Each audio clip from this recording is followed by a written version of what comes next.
오늘 서장 357쪽 56 조태위 공현에게 답함 여기 할 차례입니다. 네. 잘했습니까? 네. 네, 들어가겠습니다. 조태위는 이제 성은 조씨고 태위는 이제 벼슬 이름인 것 같아요. 그 다음에 공현은 이제 자가 되겠죠. 대해 스님이 그 조공현에게 이제 편지를 답한 겁니다. 제가 비록 나이가 들어가지만 여기서 쟤는 이제 대해 스님인데 대해 스님이 나이가 69세 때 편지라 그래요. 그러니까 상당히 그 당시로 봤을 때 장수하신 거고 굉장히 연로하신 상황이죠. 그런데 이제 편지를 쓰신 겁니다. 감히 힘쓰지 않을 수 없어 힘써 이 일로 스님들과 더불어 격동하여 분발하게 합니다. 나이가 많이 들었지만 지금도 이제 애쓰고 있다는 거죠. 그런데 이렇게 하는 뜻이 있죠. 이렇게 하는 뜻은 이제 후학들을 이제 쉽게 말하면 양성하고 이제 이제 법을 전하기 위한 거죠. 하루 식사 뒤에 번호패를 발급하여 100명의 스님을 차례대로 방에 들어오게 하니, 그러니까 아마도 아침 공양하시고는 번호패를 이렇게 쭉 나눠줘가지고 그 번호패대로 순서대로 이렇게 이제 입실을 해서 대해 스님의 조실체에 입실해가지고 거기서 아마 이렇게 공부를 점검했던 것 같아요. 참 이런 제도, 이런 어떤 그 제도랄까 시스템은 참 오늘날도 꼭 필요한 것 같은 그런 공부 방법이죠. 그 사이에 1000명을 등진 사람은 낚시에 걸려 올라오고, 이제 요거는 이제 그 1000명은 보면 이제 뭐 여기서 말하는 것은 생사를 돌보지 않는 걸 말하는 것 같아요. 그래서 낚시에 걸려 올라왔다는 거는 이제 당신과 뜻이 개합한 당신이 그 펼쳐놓은 방편, 그죠? 방편에 이제 걸려서 이제 개합했다는 얘기가 되겠고요. 또한 사람을 무는 사자 같은 사람도 있었습니다. 이거는 이제 원래 이제 이 고사가 있습니다. 그 이제 개는 그 개에게 돌을 던지면 개는 그 돌을 쫓아간다 그래요. 돌을 쫓아간다. 흙덩이를 쫓아간다 그래요. 근데 사자에게 흙덩이나 돌을 던지면 사람을, 그 돌과 흙을 던진 사람을 문다 그래요. 그래서 여기서 말하는 건 사람 무는 사자. 그러니까 본래 면목을 갖춘, 명한 바른 안목을 갖춘 이제 도인이 나타나는 거죠. 사람 무는 사자 같은 사람도 있었습니다.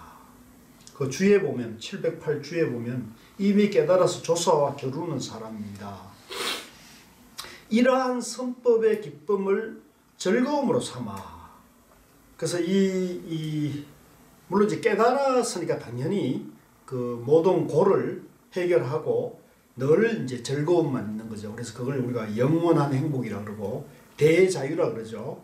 그래서 이 선법의 기쁨을 즐거움으로 삼아 다만 권태로움을 알지 못하니, 이제 이렇게 하니까 늘 즐겁고 늘 자유하니까 뭐 거기에 권태가 어디 있겠습니까, 그죠? 무료함이나 권태나 또는 어떤 뭐 고나 이런 것이 일체가 없어졌죠. 사실 우리도 이런 걸 지향하는 거죠. 영원한 행복, 영원한 대자유를 이제 우리도 지향하는 거죠. 사실은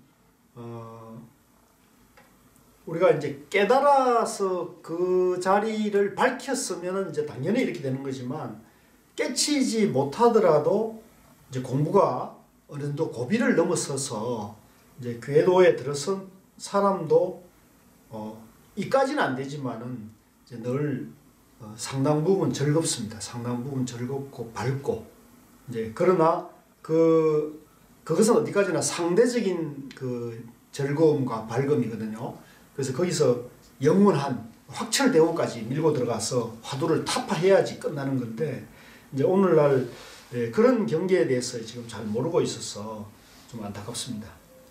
또한 조물이 어여삐 봐주신 것입니다. 여기서 이제 이 조물이 나와가지고 한자로 조물이라 그랬어요. 그래서 이게 조금 우리에게 오늘날 그 우리나라에서는 조물주 그러면 그 하나님을 많이 얘기를 하거든요. 근데 그거는 오늘날 이제 기독교가 들어와서 하는 얘기고, 옛날에도 옛 고인들도 이 조물이라는 말을 많이 썼어요. 많이 썼으니까 여기도 그렇게 쓴 거죠. 그래서 조물이라는 것은 이제 우리가 두 가지로 해석할 수 있는데, 어떤 절대자가 창조주를 믿게 되면은, 내 밖에 어떤 절대자를 믿게 되면은 그걸 조물이라 할 수 있을 거고, 반대로 우리가 연기법으로, 그죠? 연기를 조물이라 한다면은 이제 그 연기가 부처지 않습니까? 부처님이 어여삐 봐주신 것입니다. 이렇게 해도 말이 되는 거죠. 저는 후자로 해석하고 싶어요. 당신은 복과 지혜가 357쪽입니다. 당신은 복과 지혜가, 그래서 항상 부처님은 이제 그 복과 지혜가 구족되었다 그래요. 그러니까 이제 복만 있는 사람도 있을 수 있고, 복은 있는데 지혜가 없는 사람이 있을 수 있잖아요. 또 지혜는 있는데 복이 없는 사람도 있을 수 있어요. 그래서 그런데 이제 가장 우리의 궁극적인 인간상, 또는 우리가 지향해야 될 깨달음의 인간상인 부처님이나 조사는 지혜와 복이 구족돼야 돼요. 그걸 이제 부처님이라고 하는데, 그걸 부처님을 양족존이라고 해요. 한번 따라해보세요. 양족존. 복과 지혜의 두 가지를 다 갖춘 분이라는 얘기입니다. 그래서 그러면 이게 복과 지혜가 다른 겁니까? 이렇게 얘기할 수가 있어요. 복은 복이고 지혜는 지혜입니까? 이렇게 얘기할 수 있는데, 실제는 복과 지혜가 사실은 우리는 하나로 봐야 돼요. 하나로 봐야 되는데, 여기서 이제 방편으로 이제 우리가 지혜와 복을 말하는 건데요. 그래서 복이 많은 사람은 쉽게 말하면은 복 많은 사람 옆에 따라다니면 항상 먹을 게 생깁니다. 고물이 맛있게요. 배가 고프지 않아요. 그 우리 주변에도 그런 사람이 있죠. 보면 항상 복이 많은 사람이 있다고요. 있어요. 그 사람은 그러면 왜 복이 많으냐면, 그 사람은 복을 많이 지었기 때문에. 그냥 복이 많은 게 아니고, 평소에 그 사람이 복을 많이 지었기 때문에 복이 있는 거지, 그냥 복이 오는 건 아니에요. 그러면 거지는 맨날 얻어먹으니까 복이 많은 거네요. 이렇게. 우리가 거지 그림 같은 것을 우리가 복이라 그러진 않죠. 그런 건 우리가 복이라 그러진 않고요. 그건 어쩔 수 없이, 그죠? 그 다음에 이제 그런데 이제 지혜가 많은 사람이 있을 수 있거든요. 항상 그 사람인데 어떤 지혜를 구하면, 어떤 문제를 물어보면 항상 바른 답을 내놓더라, 이렇게 할 수가 있거든요. 근데 그런데 그 지혜가 있는 사람이 항상 복이 많다고 하는 보장은 없습니다. 세속에서는. 근데 이제 복과 지혜가 다 갖춰져 있다는 것은 굉장히 그분의 어떤 삶이 상당히 어떻게 보면 세속적으로 봤을 때도 대단한 거고, 또 우리 출세관적으로 세속을 떠나가 보면 이제 부처님을 우리가 이제 지혜와 복을 다 갖춘 분이다 이렇게 합니다. 당신은 복과 지혜가 모두 온전하여, 그러니까 이 참 대단한 거죠. 날로 임금 옆에 있으되, 그러니까 복과 지혜를 다 갖췄으니까 임금이 가까이 하는 것도, 그죠? 그 성분이죠. 그러니까 어진 임금이 이런 사람을 가까이 하는 것은 그만큼 임금이 안목이 있다는 얘기죠, 그죠? 근데 만약에 이 사람이 맨날 바른 말만 하고, 그죠? 바른 말만 하고 그 어떤 복 짓는 일을 안 하면은 임금 옆에 있을 수 있겠어요? 임금은 항상 자기가 듣고 싶은 말을 듣고, 그죠? 그러니까 이제 대개 사람들이 잘못 공부가 되면은 그 권력 있는 사람이 간신을 가까이 두게 쉽습니다. 간신배를. 그래서 간신배들은 뭐예요? 항상 임금이나 권력 있는 사람에게 아첨을 하잖아요. 그죠? 듣기 좋은 말만. 그래서 우리가 과거에 이승만 대통령 그 독재 시절에 그 유명한 말들이 있잖아요. 그죠? 그 간신배들이, 그죠? 이승만 대통령이 방구를 시원하게 끼우니까 뭐라 그래요? 못 들어봤어요? 각하 시원하시겠습니다. 그러니까 이 정도로 아부를 했다는 거는 그죠? 이미 그 인간관계라든가 모든 것이 이제 사실은 끝나 있는 그 말기적 정상인 거죠. 그래서 다시 와가지고 이 일단 대사 인연, 이제 이거는 이제 보통 우리 선문이나 불교에서는 일대사 인연, 하나의 큰 인연을 말하는데 하나의 큰 인연이 뭘까요? 이런 거 시험 내기 참 좋겠네요, 그죠? 하나의 큰 인연이 뭘까요? 연기법을 말하는 거예요. 연기법. 왜 연기법을 말하냐면 이 우주 만물이 뭐로 이루어져 있어요? 연기잖아. 연기 하나로 된 거란 말이에요. 연기 하나잖아요. 그죠? 이 우주 만물에 연기 아닌 게 없잖아요. 그죠? 그러니까 우리가 부처님도 연기고 중생도 연기고 하나님도 알라신도 예수도 브라만도 연기단 말이죠. 그죠? 그러니까 이게 하나란 말이죠. 그래서 이걸 일대사 인연이라고 그래요. 한번 따라해보세요. 일대사 인연.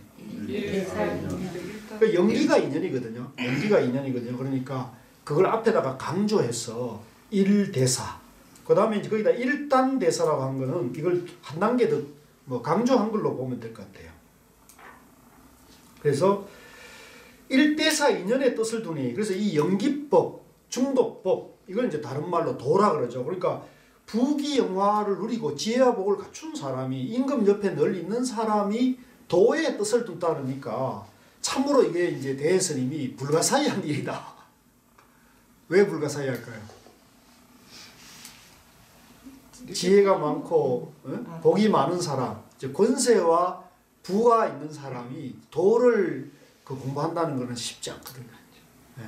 왜냐하면 자기가 다 누릴 걸 다 누리기 때문에 다른 걸 다른 어떤 정신적이고 어떤 그런 이상적인 걸 더 이상 추구하기 쉽지. 그거 복을 쓰는데도 그죠? 복을 쓰는데도 시간이 없잖아요. 다 못 쓰잖아요. 그러니까 이런 사람들이 이제 도의 일대사 인연에 뜻을 둔다는 것은 참 불가사의한 일이다라고 하는 것은 이제 반대로 대스님이 이분을 이제 칭찬하는 말도 이제 있는 거죠.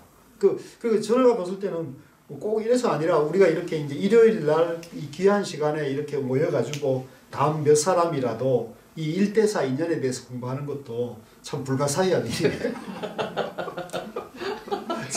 저 부산에서도 오시고, 용인에서도 오시고, 용인에서도 오시고, 저 선생님 좀 바쁘시고, 저 변호사님 바쁘신 분들이 모여가지고 공부한다는 것도 제가 보기에는 불가사의한 일이고. 똑같이 모두 운전하신 분들이 참 대단한 분인 거죠. 대단한 겁니다. 부처님께서 말씀하시기를 세력이 있는데 쓰지 않기 어렵고 부귀한 사람이 도 배우기 어렵다고 하셨습니다. 이제 그 42장경에 나오는 말이라고 그래요.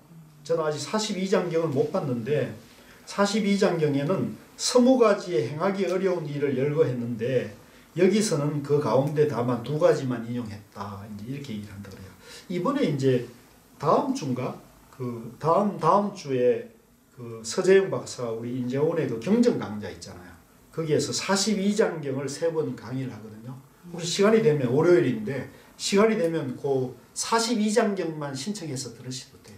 자리가 있으니까. 그러니까 한 강좌 하루에 10,000원씩 이렇게 해서 송간사인데 얘기하면은 제가 얘기해놨으니까 요 한번 이런 것도 한번 관심 있는 경전 안 보신 경전을 한번 가서 이렇게 시간 될 때 한번 들어두시는 거 좋을 것 같아요. 또 서 박사님 워낙 또 강의 잘 하시잖아요. 저희가 팬입니다. 그러니까요. 예. 그래서 백급 천생의 긴 세월에 일찍이 선지식을 받들어 섬겨서 반야종지를 깊이 심지 않았다면, 자 여기서 이제 백급 천생의 긴 세월이라고 표현을 하는데 우리 이제 대스님이 이제 백급 천생 이렇게 하면은 이제 전생 내생 이걸 얘기하고 있는 택이 되거든요. 근데 이거는 그 전생 내생을 꼭 있다고 하는 의미보다는 그만큼 강조하는 거죠. 오랜 세월 동안에 선지식을 받들어 섬겨서 반야종자, 지혜종자죠. 지혜종자가 바로 이제 중도 정견입니다. 깊이 심지 않았다면 어찌 이와 같이 믿음이 미치겠습니까? 어찌 이와 같이 도에 마음이 닦였느냐는 거죠. 그래서 마찬가지입니다. 우리도 이제 이렇게 일요일날 귀한 시간에 이렇게 모여서 공부를 하는 것은 이제 그런 성금 인연 또 반야지혜에 대한 인연들이 있었던 거죠. 그 아까 우리 변호사님이 젊은 시절에 군대에 있을 때도 그 군대에 있는 시절에 안병을 읽었다는 그 기억이 지금 남는 것도 그런 게 그때 당시에는 그냥 이런 거구나 하는 걸 지었지만 알게 모르게 그런 인연이 심어져 가지고 여기까지 오는 거예요. 그래서 그런 것들이 다 소중한 거예요, 사실은. 근데 이제 그 뜻을 그때는 이제 깊이, 그죠? 이 도의 일대사 인연이라는 이런 깊은 것을 이해되지는 못했던 거죠. 그러나 그런 인연들이 이제 이렇게 인연들이 지어져 가지고 여기까지 왔다. 다만 이 믿음이 미치는 곳이 뭐예요? 내가 쉽게 말하면 내가 오늘 일요일 날 아이고 뭐 김장도 해야 되고 뭐 누구 아들도 이제 군대에서 나왔고 내가 할 일이 많지만 뭐예요? 오늘 내가 공부하는 것이 그죠? 내가 행복하고 지혜를 닦는 길이다. 이게 이제 저 가치보다 이 가치가 더 믿음이 가기 때문에 우리가 이렇게 마음 발길을 돌리는 거잖아요. 그게 바로 믿음이 미치는 곳이에요. 다른 게 아닙니다. 우리 생활에서도 내가 이 가치가 이걸 공부하는 것이 나에게 더 소중하다 이렇게 생각하는 것이 믿음이 미치는 거죠. 이 믿음이 미치는 곳이 문득 부처가 되고 조사가 되는 바탕입니다. 그러니까 그 믿음이 없으면 그런 공부 인연도 지을 수가 없잖아요. 그러니까 뭐 맨날 무슨 이런저런 일이 있으면 다 생기고 하는데 또 뭐 놀기 좋고 가보고 싶은 데가 얼마나 많아요, 그죠? 그러니까 이 풍족한 세상에서 이렇게 앉아가지고 일요일날 그 귀한 시간에 여기서 뭐 앉아 있는다라든가 이렇게 서장 옛날 책 갖고 지금 공부한다는 것 자체도 이거에 대한 가치와 의미, 믿음이 있기 때문에 있는 거고, 그리고 그 믿음이 바탕이 되어서 바로 부처와 조사가 되는 것이라는 겁니다. 그 믿음이 없으면 이게 이루어질 수가 없어요.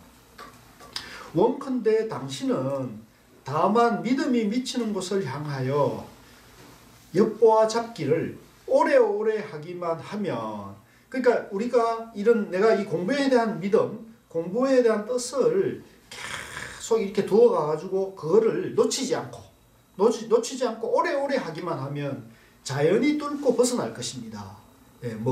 그 경계, 내가 아직도 공부가 모자란다, 내가 아직도 알지 못한다, 이걸 이제 뚫고 대자유인 깨달음의 세계로 간다는 겁니다. 그러나 첫째로 생각을 붙여 안배해서 뚫어서 벗어날 곳을 찾지 마십시오. 이걸 밑줄 꺼셔야 돼요. 대스님이 이제 강조하는 겁니다. 그렇게 공부를 해야 되는데 가장 경계해야 될 것은 생각을 붙인다는 건 뭐냐면 분별심을 일으키는 거예요. 분별심. 나다 너다, 있다 없다, 옳다 그러다, 안다 모른다, 깨달았다 못 깨달았다, 이런 식으로 자꾸 분별심을 이런 거예요. 분별심을 이렇게 가지고 그것을 붙여 가지고 그걸로 공부를 찾아 가지고 이렇게 깨달으려고 한다면은 그거는 망상에다가 망상을 더 넣는 것이다. 굉장히 중요한 얘기예요. 대스님이 오죽하면 이 귀한 얘기를 하겠습니까, 그죠? 만약 생각을 붙이면, 그러니까 분별심을 붙이면 어긋나 지나간다는 거죠. 어긋나가지고 돌아올 수가 없다. 그래서 항상 분별심, 양변에 집착하는 마음을 내려놔야 된다. 양변에 집착하는 사량 분별을 일으키게 되면은 공부가 절대로 나아갈 수가 없다. 이런 얘기입니다. 여기까지 혹시 뭐 질문이 있으세요? 자, 그러면 계속 나갈게요. 358페이지. 부처님께서 또 말씀하시기를 부처님의 도를 헤아릴 수 없는데 누가 부처를 헤아릴 수 있겠는가 라고 하셨습니다. 이거는 이제 화엄경에 나오는 얘기인데요. 이 번역이 조금 뒤에 이제 그 오른쪽에 보면 한문 원문이 있잖아요. 그 한문 원문에 보면은 가운데 석가 노자 우왈 불도부사이라 수는 사이불일이요 하시며 이렇게 돼 있잖아요. 그러니까 이게 불사이거든요. 불사이를 여기서는 헤아릴 수 없는 데라고 이제 번역을 하셨어요. 근데 부처님의 도를 헤아릴 수 없는데 이렇게 하니까 이게 조금 너무 추상적이어가지고 저는 조금 그런데 저 같으면 그냥 부처님의 도를 생각으로 닿을 수 없는데 생각할 수 없는데 누가 부처를 생각으로 닿을 수 있겠는가 뭐 이런 식으로 해도 괜찮을 것 같아요. 그래서 여기서 부처님의 도를 불사히 헤아릴 수 없는데 생각으로 닿을 수 없는데 또는 사량분별심으로는 사량분별할 수 없는데 이렇게 해도 괜찮을 것 같아요. 누가 부처를 헤아릴 수 있고 누가 부처를 가늠할 수 있겠는가라고 하셨습니다. 자 이렇게 그러니까 이걸 약간 좀 여러분들이 스스로 이해를 하셔야 돼요. 이 말은 헤아릴 수 없다 이렇게 하니까 뭘 부처님이 헤아려가지고 하는 건 그런 뜻이 아니고 생각을 해가지고 이치로 닿는다 이런 얘기겠죠. 이치로 닿을 수가 없다는 거죠. 또 부처님께서 문수사리보살에게 물어 말하기를 너는 헤아릴 수 없는 산매에 들어갔느냐 하시니 요거는 이제 그 화엄경에 요런 그 문수보살과 부처님께서 그 문답하는 대목에 나오는 얘기랍니다. 헤아릴 수 없는 산매라는 걸 밑줄 그으셔야 되는데 이거는 이제 그 한자로는 불사이 산매라고 했어요. 불사이 생각이 닿지 않는 산매 생각으로 알 수 없는 산매라는 거죠. 생각으로 알 수 없는 산매 분별로서는 알 수 없는 산매라는 말이거든요. 그러니까 산매라는 거는 이제 그 주관과 객관이 하나가 된 자리이기 때문에 주객합일 자리, 양변을 떠난 중도 자리이기 때문에 거기에는 사량분별이 붙을 수가 없는 자리예요. 사량분별이 있으면 산매가 될 수 없어요. 사량분별이 있다는 거는 나니 너니 옳고 그름이 시비심, 분별심이 있는 것이 산매거든요. 그러니까 산매는 그런 것이 없는데 너는 그 헤아릴 수 없는 즉 분별심이 끊어진 사량분별이 끊어진 산매에 들어갔느냐 하시니 문수보살이 말씀드리기를 그렇지 않습니다. 세존이시여 제가 바로 헤아릴 수 없는 존재라 제가 바로 생각으로 닿지 못하는 존재라 이 마음이 헤아리는 것을 볼 수 없거늘 무엇을 말하여 헤아릴 수 없는 산배에 들어갔다고 하겠습니까? 이 문수보살 답이 재밌는데 말씀이 재밌는데 제 존재 자체가 내 존재 자체가 생각으로는 닿을 수 없는 존재이기 때문에 이 마음을 생각하는 걸 볼 수 없거늘 그러니까 내가 내 존재 자체가 이미 본래 완성되어 있기 때문에 본래 연기이기 때문에 그 연기가 연기하는 걸 볼 수가 없는 거죠. 그렇죠? 볼 수 있으면은 벌써 주관과 객관이 나눠진 거지 않습니까? 그죠? 그러니까 그거는 그렇게 되면 벌써 산배가 아니죠. 볼 수 없거늘 무엇을 말하여 헤아릴 수 없는 산배에 들어간다고 하겠습니까? 제가 처음 마음을 내어서 이런 선정에 들어가고자 했으나 그러니까 우리가 이제 누구든지 초심에서 공부를 하면은 이제 이런 선정 산매를 원하잖아요. 우리가 이제 마음을 잘 닦아서 선정 산매에 들어가 성취돼 가지고 깨달음을 들어간다 이렇게 생각하거든요. 그래서 처음 마음을 초발심을 내어서 이런 선정에 들어가고자 했지만 지금 생각해 보니 실제로 마음에 생각 없는 것이 산매에 들어간 것입니다. 이걸 미칠 것이에요. 지금 생각해 보니 실제로 마음에 생각 없는 것 그게 뭐냐면 무심입니다. 따라해보세요. 무심. 없는 생각이 산매에 들어간 것입니다는 얘기죠. 그러니까 즉 우리 마음의 양별 여인 자리가 산매라는 거죠. 실제로 마음에 생각 없는 것이 산매에 들어간 것입니다. 이것도 이제 그 생각 없는 것이라는 것의 의미가 조금 모호할 수 있으니까 마음에 분별심이 없는 것이 산매에 들어간 것입니다. 이렇게 하는 것도 좋을 것 같아요. 의미는 와닿죠.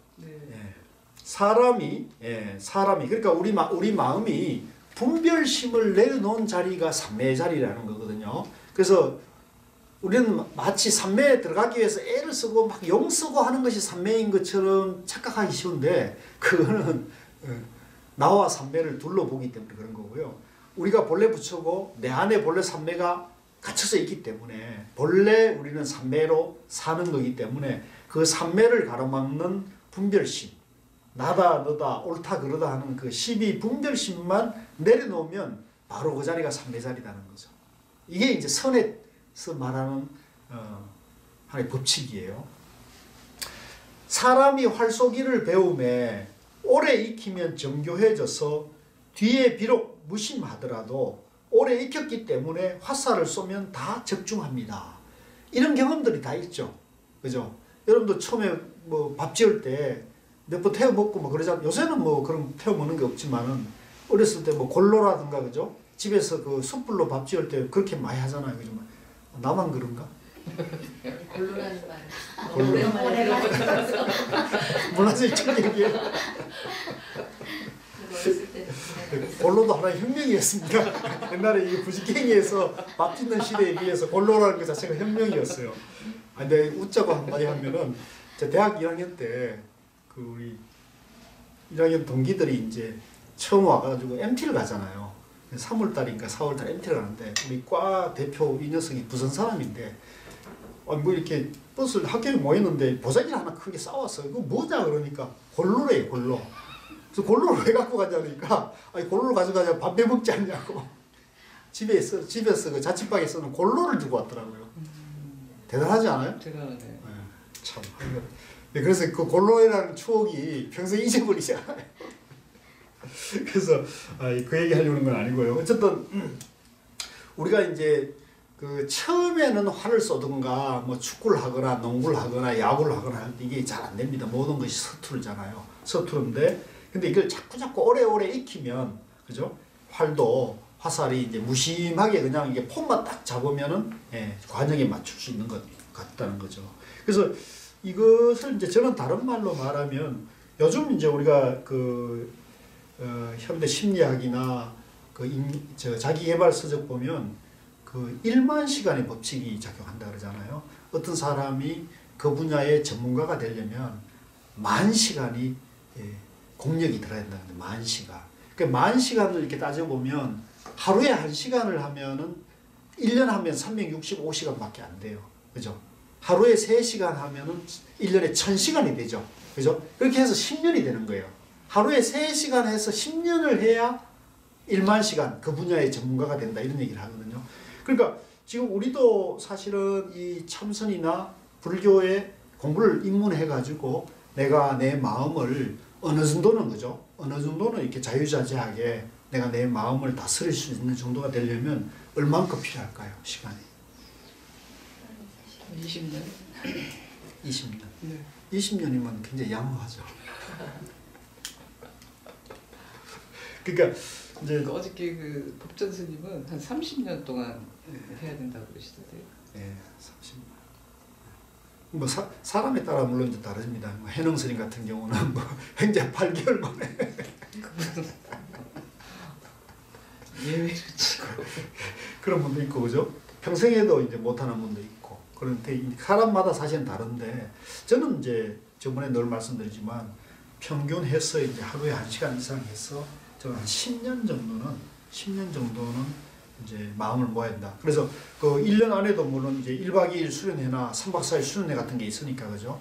그러니까 그걸 토탈하면 하루에 1시간 이상 투여를 해서 한 10년 정도 하면은 이제 웬만한 불교에 대해서 사실은 제가 봤을 때는 불교 교리를 이해하는 거는 뭐 바짝 서두르면 한 3개월만 이해해도 불교는 중도연기나 뭐 삼법이 사성제 8정도 이해하는 거는 뭐 사실 머리 좋은 사람들은 몇 시간만 그 설명해주면 다 이해하잖아요. 이해하는 거는 문제가 안 돼요, 그죠? 이해하는 거. 근데 이제 문제는 불교는 이해 갖고 안 된다는 게 문제잖아요, 그죠? 이해가 아니고 이해가 돼가지고 이제 뭐 자기 삶이 풍요로워지는 거는 인문학이에요, 인문학. 네, 교양이고 인문학인데 불교는 그런 그 인문학이나 교양이 문제가 아니고 삶의 변화, 그죠? 삶의 변화잖아요.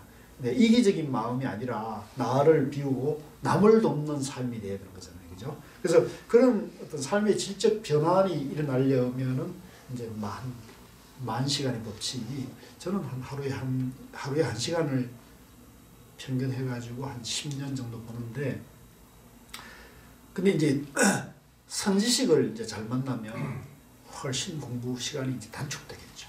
선지식을 잘 만나면. 그래서 제 경우는 이제 제가 늘 말씀드리지만 저는 이제 고우 스님을 만났고 또 고우 스님을 통해서 성철 스님 그죠? 법어를 만나 한 번도 성철 스님 뵌 적이 없어요. 그렇지만 성철 스님 그 법어집을 보면 늘 성철 스님하고 함께 하는 거잖아요. 그래서 고우 스님 통해 가지고 성철 스님 또 이 조사들의 바른 이제 정견을 갖추고 하는 것을 만남을 통해 가지고 한 10년 정도 그렇게 하면서 제 마음이 좀 편해지고 또 화두에 대한 체험도 좀 쉽게 되고 이런 경우. 그래서 저는 그런 방향으로 우리가 꾸준히 가면은 될 거라고 저는 확신합니다. 그래서 너무 여러분들이 너무 뭐 해도 끝이 없다 길이 안 보인다 이렇게 걱정하지 마시고요. 지금 뭐 몇 년 아직 뭐 5년도 안 됐지 않습니까? 따지고 보면. 그러니까 너무 걱정하지 말고 이제 자꾸 이걸 이제 이게 숙성시켜가지고 계속 해야 됩니다. 저 역시 이와 같아서 처음에는 헤아릴 수 없는 산매에 들어가고자 하여 마음을 한 대상에 묶어두었습니다. 이제 누구든지 뭐 예를 들면은 뭐 화두를 한다든가 그죠? 마음을 하나로 모은다든가 이런 식으로 해가지고 한 곳에 대상을 묶어두려고 그런단 말이죠. 만약 오래 익혀 성취하면 다시는 마음의 생각이 없어져서 항상 선정과 함께합니다. 이제 그게 이제 분별심을 완전히 이제 비우게 되면은 그런 생각조차 없어져 가지고 항상 자유자재하게 선정산매로 살게 된다는 거죠. 부처님과 조사의 수용한 자리가 다르지 않습니다. 여기도 뭐 혹시 뭐 다 쉽죠? 이런 것들은 그죠? 어렵지 않죠. 그래서 무심산매를 우리가 이제 밝혀야 되는데 무심산매는 내가 어디에 이렇게 다가가서 되는 게 아니고 내 안에 본래 갖춰져 있기 때문에 분별망상만 몰록 내려놓으면 된다. 쉬워요, 안 쉬워요? 쉬운지도 모르는구나. 약간 좀 지금 오늘 연기를 말씀하셔서 네. 연기이기 때문에 원래 성불이 연기이기 때문에 내가 존재 자체가 바로 그런 거예요, 그죠?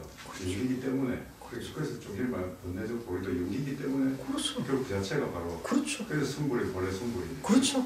그래서 현실로 기억나기로 바로 그렇죠. 그 연기라는 것도 그러니까 머리로는 이해를 하지만 이제 그게 깨달아야 되는 문제니까 그렇죠. 체득을 해야 그 깨달아야 되는 것이 그 연기를 깨닫는 대상이 되는 게 아니고 아니고 내가 이대로 내 존재 이대로 연기라는 걸 그러니까 깨닫는다는 거는 내가 연기 존재가 아니고 내가 예를 들면 중생이고 내가 오용훈이고 내가 중효고 하는 그 생각을 내려놓으면은 이제 깨닫는다. 네, 그러니까 그죠? 그게 분별심 때문에 그게 연기라는 걸 자기가 모르고 있는 거죠. 잘 이해하셨어요. 그건 제가 입문 과정에서 많이 얘기합니다. 계속 이야기하시는데 오늘 세상 다시 연기를 그렇죠. 1대4 인연이 그것밖에 없어요. 그것밖에 없어요. 그래서 1대4 인연 그것밖에 없어요. 그러니까 저희가 이제 화두를 이렇게 잡고 있다 보면 이 화두에 이제 집중이 다 잘 되는 상태가 오잖아요. 어떤 때는 그러면 그냥 화두만 성성하게 이제 돼서 앉아 있는 상태가 오거든요.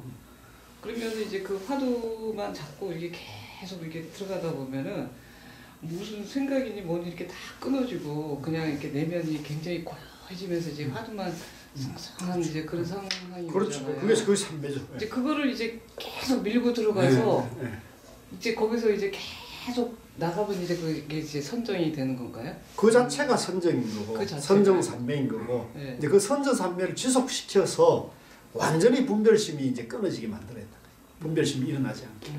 그게 이제 확 그러면 어떻게 되냐? 화두를 이제 놓치지 않고 밀고 들어가서 화두가 이제 타파될 때, 화두 의심이 깨질 때, 이제 그때 선정산매가 완성된다라고 가나선에서는 이제 그런 체계를 세우는 거죠.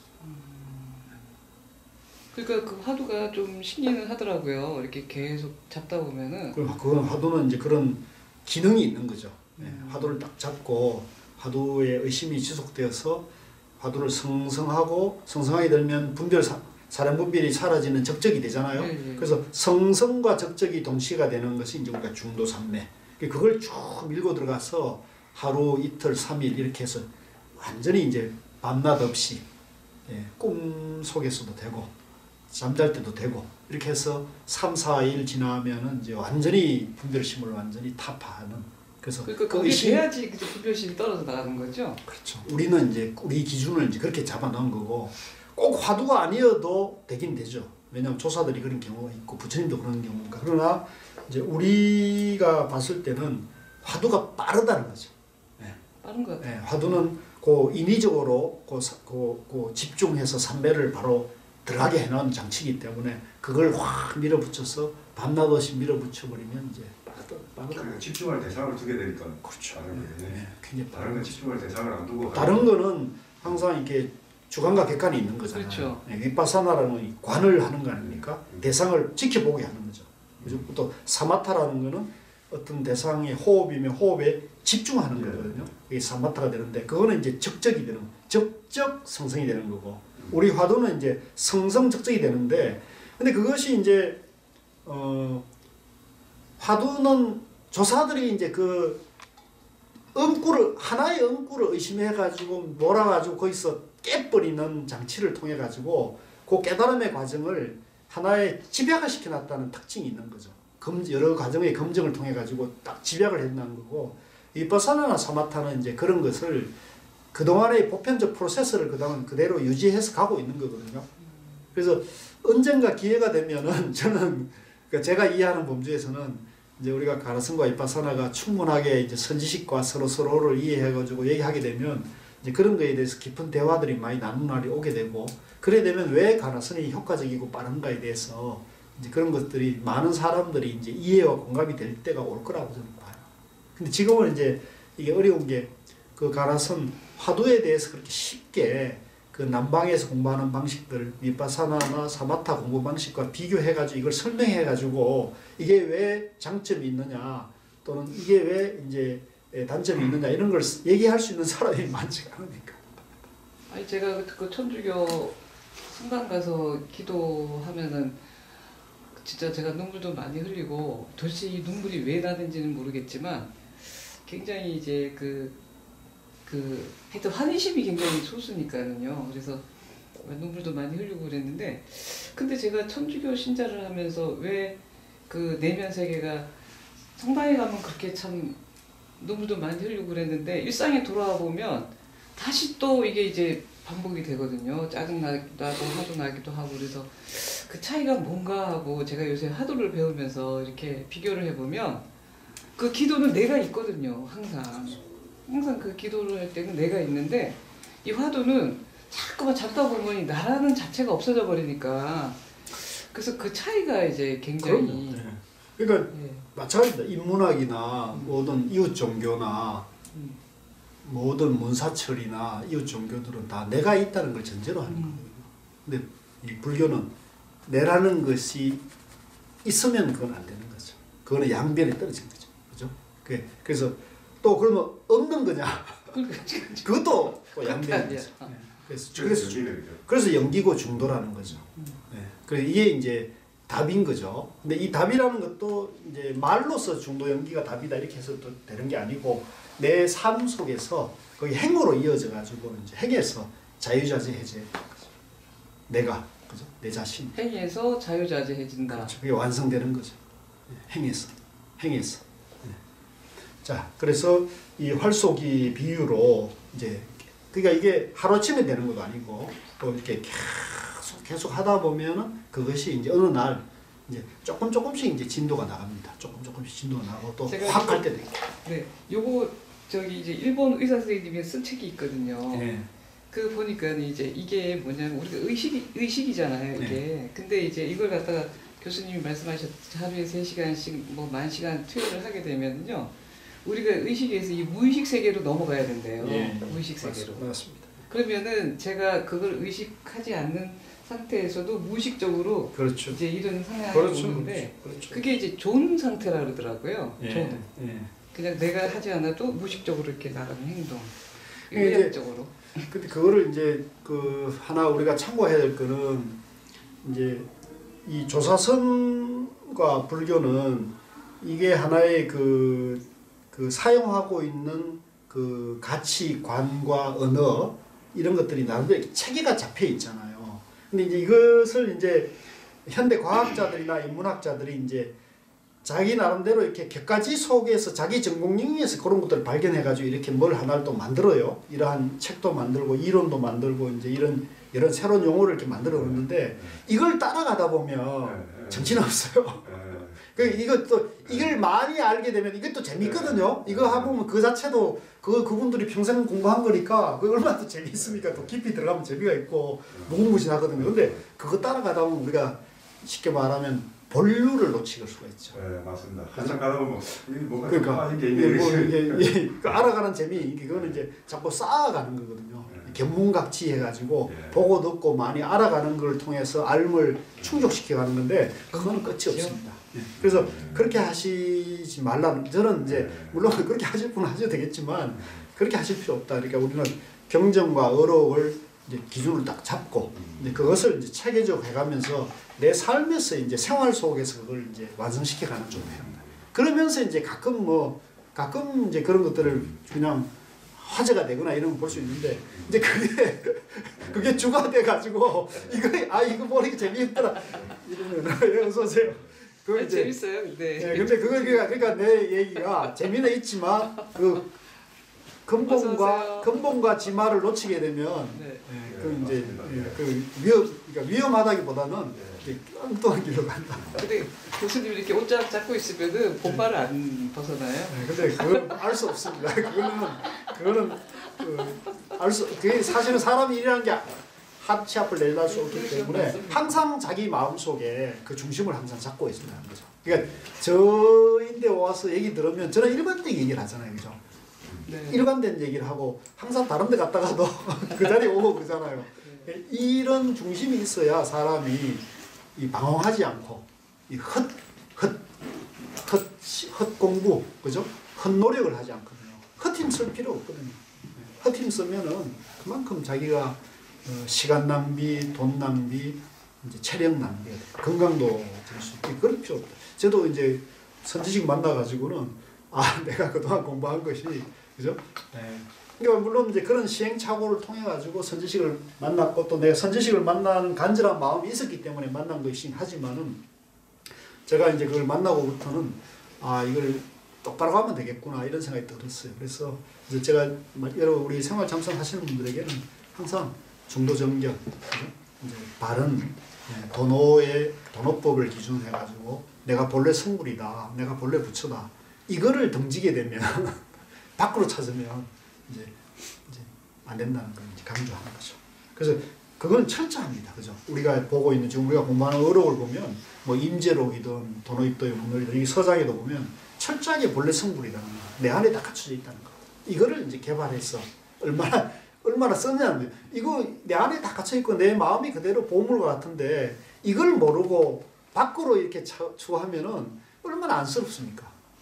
내 마음이 천하에 없는 보물을 가지고 있는데, 그러니까 내 마음이 천하에 없는 보물이라는 거를 알아가지고 이거를 매일매일 생활 속에 계속 쓰면 얼마나 좋겠어요.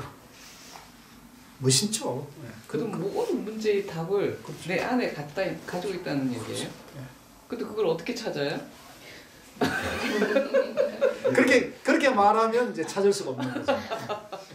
그러니까 그거를 남인데 묻지 말고 사실은 내가 뭘 이렇게 지식이나 이거에 대해서 몰랐을 때는 물어야 되지만은 그걸 어떻게 찾을 것인가를 갖다가 내 안에 있다는 얘기를 들었으면 안을 봐야 됩니다. 내 마음속을 봐야 됩니다. 자기 마음속. 누구 마음속이요? 제 마음이야, 제 마음. 그러니까 그 안에 답이 다 있다는 거죠. 그 안에. 우리 경호 보살님 안에 마음속에 그 답이 다 있다는 거죠. 그러니까 그 안에서 그걸 이제 안을 주시를 해야 되는 거죠. 계속. 어떤 문제가 생기면. 그죠? 그래서 내가 짜증이 나거나 불편하거나 좀 우울하거나 초조한 마음이 있거나 이럴 때 왜 그럴까를 보통은 우리가 이제 세속 사람들은 보통은 밖을 향하잖아요. 내가 저 사람 때문에 돈 때문에 그죠? 또 무슨 일 때문에 이런 식으로 우리는 항상 밖을 향하고 답을 찾거나 밖을 향해서 화풀이라는 게 그래서 왜요? 이 종로에서 뺨 맞고 한강에 가지고 돌 던진다는 말이 나오는 거죠. 그러니까 근데 그렇게 하지 말고 그런 짜증나고 우울하고 초조한 마음이 일어나는 내 마음에서 그걸 들여다봐야죠. 왜 이런 마음이, 왜 이렇게 마음이 이런 생각이 일어날까? 라고 생각해보면 그게 답이 다 있어요.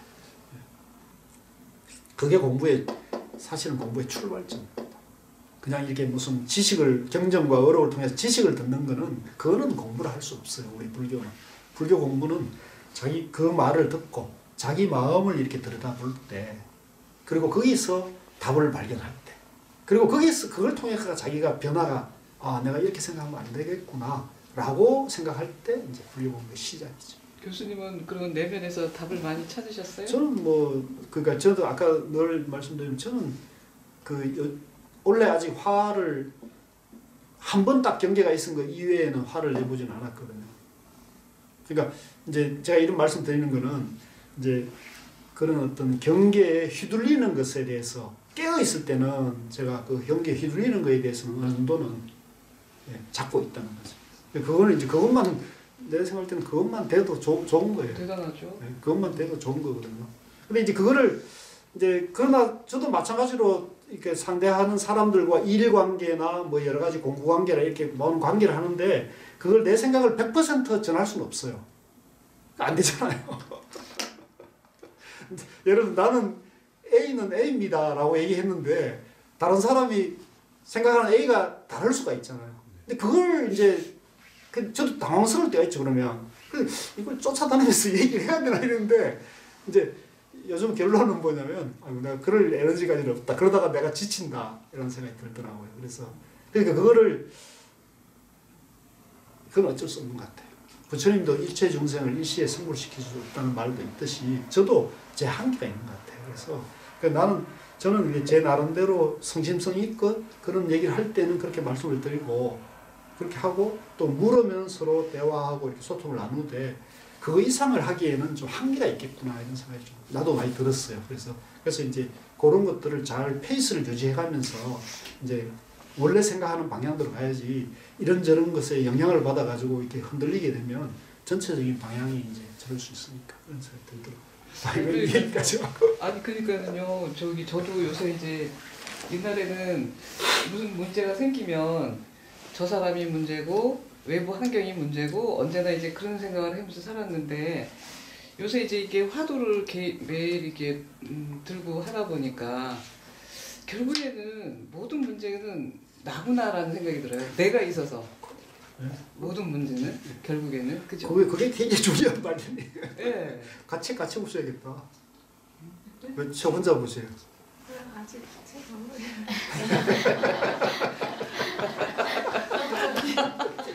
다 깨달으셔가지고 책을 보지 않으셔도 돼. 그렇습니까? 내가 그러면 너무 낮게 받는 모양인데. 네. 자, 그러면 지금 말씀하신 대로요.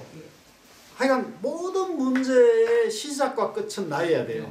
모든 문제의 시작과 끝은 나야지, 나로 인해서 모든 문제가 생기고 또 모든 문제가 해결된다고 생각해야 되지, 절대 상대나 남을 탓하게 되면 절대 문제가 해결될 수가 없어요.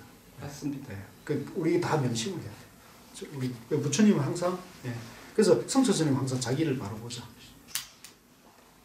자, 진도 나가시죠. 359쪽에 밑에 문단입니다.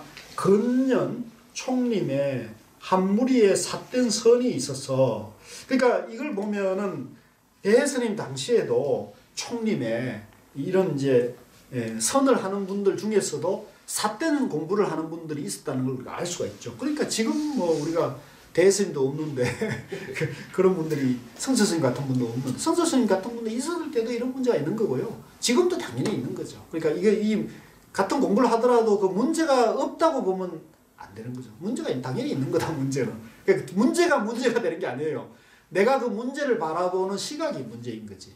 아시겠어요? 네. 문제가 아니고 내가 그 문제를 어떻게 대하고 있는가, 이렇게 보는. 예를 들면 아이들의 문제나 남편이나 부인의 문제를, 회사의 문제를, 우리 공부하는 이 공동체 안의 문제를 내가 어떻게 보고 있는가, 이게 누구 탓이다라고 보느냐, 이 문제를 내가 어떻게 내 입장에서 이걸 해결해야 될 것인가, 이렇게 바라보는 건 전혀 다르거든요. 내 책임이다, 내 연기다, 내 인연이다. 이렇게 바라보면 내가 책임의식이 생기고 문제의식이 내 문제로 다가오는 거죠. 그래서 총림의 한 무리의 삿된 선이 있어서 눈을 감고 입을 삐죽이 다물고 앉아 망상을 하면서 불가사의 한 일이라고 말합니다. 이거는 이제 쉽게 말하면은 그 묵조 계통의 선을 말하죠. 그러니까 이분들은 그냥 눈을 쭉 감고 이렇게 탁 앉아가지고 그래서 도저히 생각으로는 답을 없다 이렇게 하면서 이제 마음을 그냥 이렇게 비우면 이제 그 비운 그 자리가 깨달음이다 이렇게 해가지고 그 5분 앉으면 5분 붙여 10분 앉으면 10분 붙여 이런 식으로 이제 공부를 가리키는 요즘도 일본에는 이게 이제 주류 선언이고 우리나라에는 이제 이런 경향은 많지 않아. 우리는 가나선이 이제 워낙 활발해가지고 우리나라에는 그런 경향이 많지 않은데 최근에 인터넷을 보니까 제가 조금 우려할 그런 그 여러 가지 이제 그 이렇게 법사들이 법문들이 돌아다니더라고요. 그래서 저도 좀 부끄럽지만은 이제 이렇게 지금 하는 이유도 그런 법문도 보시면은 또 이런 법문도 한번 이런 강의도 이런 얘기도 한번 들어보시라는 거죠. 그래서 어느 것이 바른 공부인지에 대해서는 들어보고 각자 판단하면 된다고 생각이 들어서 지금 하고 있는 거예요. 또한 위엄왕불 저쪽 공급 이전의 일이라고 말하여 조금 입만 열면 문득 지금에 떨어졌다고 부릅니다. 그러니까 이제 이거는 이제 무슨 얘기냐면 우리가 본래 성불에 있다. 우리가 본래 부처다. 이것밖에 없다는 거죠. 이것밖에. 그래서 이제 뭐 이거 이렇게 손가락을 얘기하기도 하고 뭐 죽비를 들기도 하고 이것밖에 없다. 이것이 이제 그러면 이것이 뭡니까 물으면 그건 벌써 지나갔다 이런 식으로 이제 이것밖에 없다 이런 식으로 얘기한다는 거예요. 문득 지금에 떨어졌다고 그럽니다. 또한 근본상의 일이라 말하며 또한 깨끗함이 지극하여 빛이 통한다고 말하여 깨닫는 것을 두 번째로 하고며 깨닫는 것을 지엽적인 일이라고 합니다. 그러니까 이렇게 이제 목조 내지는 이미 우리가 본래 부처를 이니까 우리가 이미 본래 완성되어 있으니까 뭘 깨달으려고 하느냐. 예? 깨달을 것이 없다. 이런 식으로 이제 이 공부를 얘기하는 사람들이 있다는 거죠. 지금 우리나라에도 이제 이런 그 인터넷에 보니까 이런 얘기 하는 사람들이 많더라고요. 그래서 이건 아닌데. 그러니까 이제 물론 그 본래 자기가 본래 부처고 자기 마음이 본래 밝고 청정하고 완성되어 있어서 그 사람이 이제 분별심을 일으키지 않아 가지고 그죠? 그냥 뭐 항상 여여한 하루 24시간 365일 여여하게 남을 돕고 살면은 그런 사람이야 우리가 깨달을 할 수 있죠. 근데 그 말만 그렇게 하고 그 사람의 마음이 그렇게 밝지 않고 그 사람 마음에서 분별심이 오락가락 한다면은 그거는 이제 깨달을 것이 없다. 그런 상태에서 깨달을 것이 없다 한다면 그거는 이제 공부가 잘못된 거죠. 이제 삿된 공부가 되는 거죠. 그래서 그런 사람들이 이제 화두 들고 애쓰고 이렇게 좌선하는 모습을 보는 거를 이제 욕을 하는 거예요. 아니 본래 부처 본래 깨달아져 있는데 부처가 왜 화두를 들고 그렇게 고생하고 앉아 있어 이 식으로 하는 거죠. 어떻습니까? 그 사람들 시각에서 보면 좋을 것 화두, 예? 좋을 것 같아요. 그러니까 그 사람들 시각에서 보면 화두하고 앉아 있는 게 또 그런 사람들이 되게 화두하다가 글로 가거든요. 그러니까 내가 해보니까 화두 안 되잖아요. 화두 일념이 잘 안 되죠. 그리고 힘들고 허리도 아프고 뭐 잠도 잘 못 자고 이러니까 이렇게 해서도 안 되는 거니까. 근데 저쪽에 가면은 뭐예요? 그렇게 애쓰고 힘드는데 본래 깨달아져 있다. 본래 부처다. 뭐 그렇게 애쓰려고 하느냐. 이렇게 말 들으면 위로가 되잖아요. 그렇죠. 위로가 되고 뭔가 힐링이 되는 거예요. 근데 그 말 들었을 때는 되는데 이제 집에 들어가고 직장에 들어가면 그렇게 안 되죠. 그러니까 이제 그런 것이 이제 유행할 수 있는 요인이 있는 거죠. 그래서 그런 사람들이 저인데도 뭐 그 메신저나 이런 걸 보내가지고 가나선 하세요. 예, 저는 가나선 합니다. 아이고 그 힘들게 왜 가나선을 하십니까? 힘들긴 힘들어요. 화두 잡기가. 왜 이렇게 화두해서 고생하십니까? 고생 안 하고 공부하는 방법이 있습니다. 어떤 건데요? 그러니까 예, 우리가 본래 부처라는 거 이것밖에 없다는 거 이쪽으로 오십시오 그러더라고요.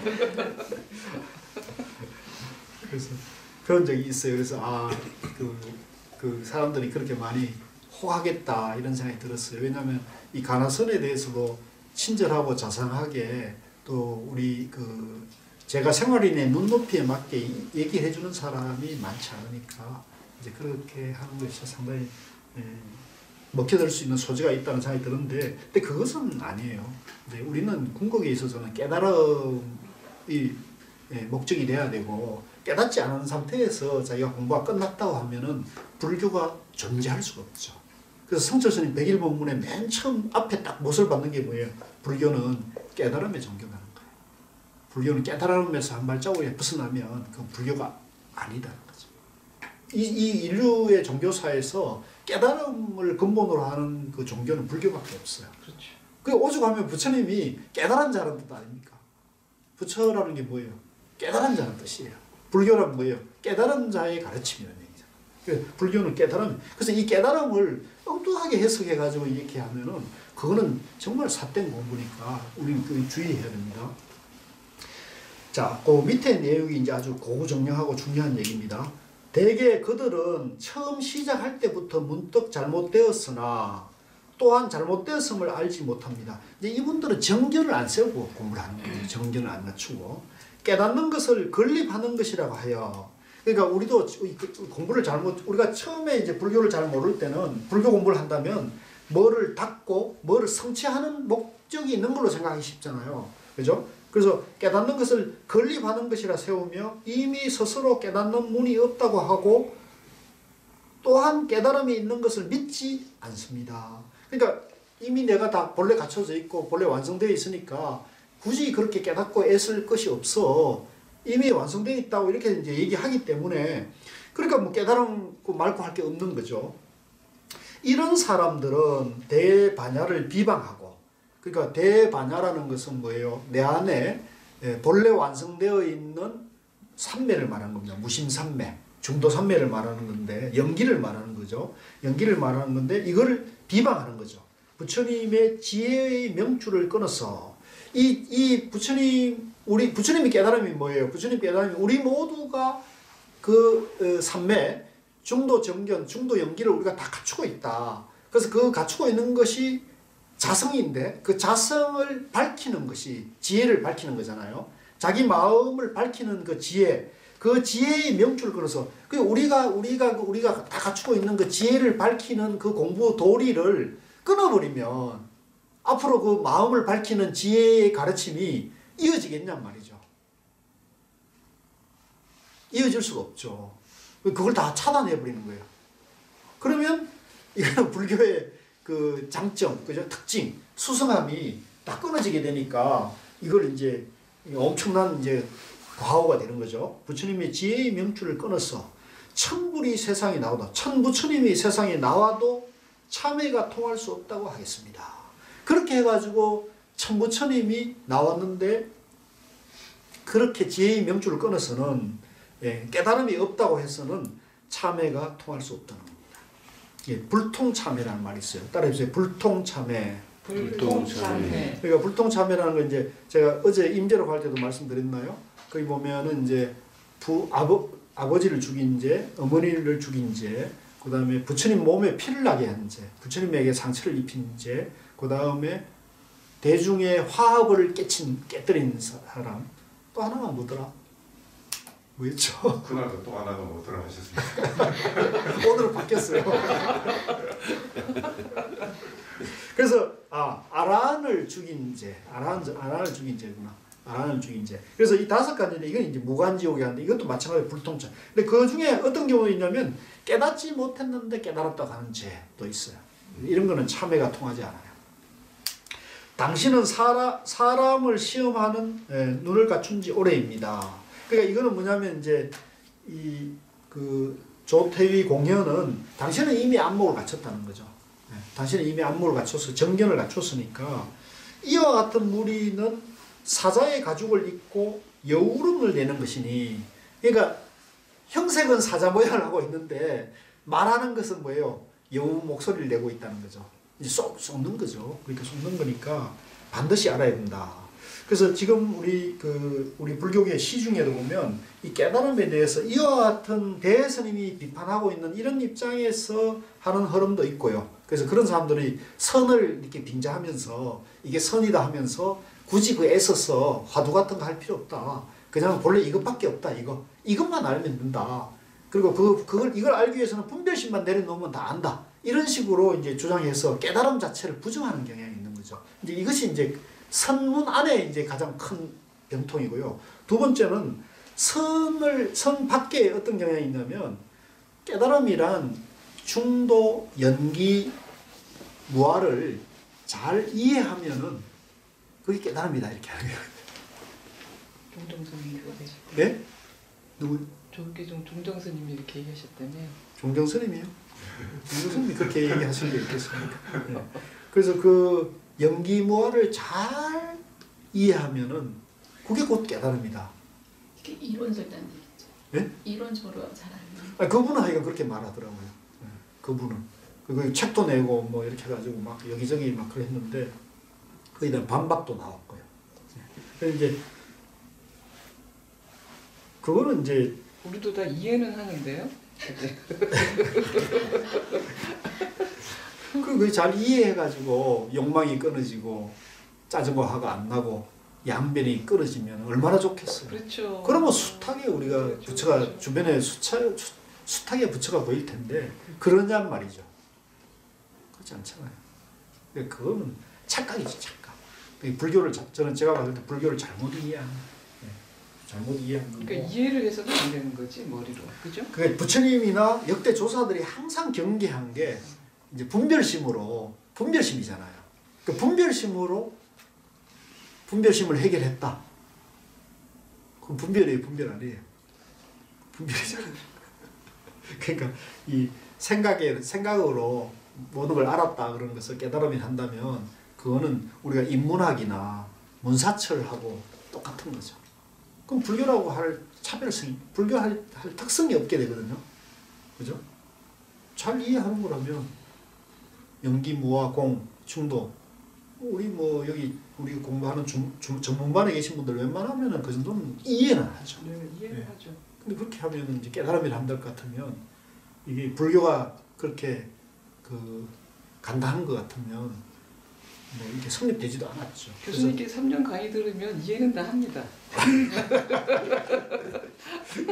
그래서 이 이해로 도달할 것 같으면 인문학이나 불교나 차별이 없어져서 그래서 지금 종단이 일부 흐름이 보면은 이 불교를 인문학적으로 막 이렇게 해가지고 공부를 시켜가지고 이제 그 하는 경향들이 나타나거든요. 그건 큰 이제 불교를 크게 보면 잘못된 방향으로 가는 거죠. 그걸 이해하더라도 그걸 실천과 그다음에 마음을 통해서 완성을 시켜야 됩니다. 삼매를 완성시켜야 되는 거예요. 분별심을 완전히 내 안에 비워가지고 나와 너가 둘이 아니다는 그것이 이제 항상 여여한 상태로 정득이 돼야 되는 거거든요. 그걸 우리가 이제 깨달음이라는 거죠. 그래서 깨달음이라는 것을 그렇게 낮춰보게 되면 소위 말하는 도노점수라는 문제라든가 또 여러 가지 이제 폐단이 이제 생기게 되죠. 그래서 그런 것은 불교를 잘못 오해한 것이다라고 봐고 여러분들도 이 공부를 여기에 대해서 바른 안목을 갖추는 것이 굉장히 중요하다고 말씀드립니다. 이 대해서님도 이걸 지금 강조하고 있는 거죠. 그래서 그걸 이제 표현이 재밌어요. 사자 가죽을 입고 여우름 소리를 내는 것이니, 그죠? 이제 다음에 이제 저도 이제 이런 얘기 할 기회가 있으면 이걸 써먹어야겠어요. 이거 이해해가지고 깨달을 것 같으면, 가죽은 사자 털을 입고 목소리는 여우 목소리 내는 사람이다 이렇게 얘기를 하는 거죠. 제가 당신과 더불어 대면하여 논의하지 않았으나 이제 이거는 만나서 서로 우리가 얘기한 적은 없었다는 얘기가 되겠죠. 이 마음은 이미 묵묵히 서로 일치한 지가 여러 해가 되었습니다.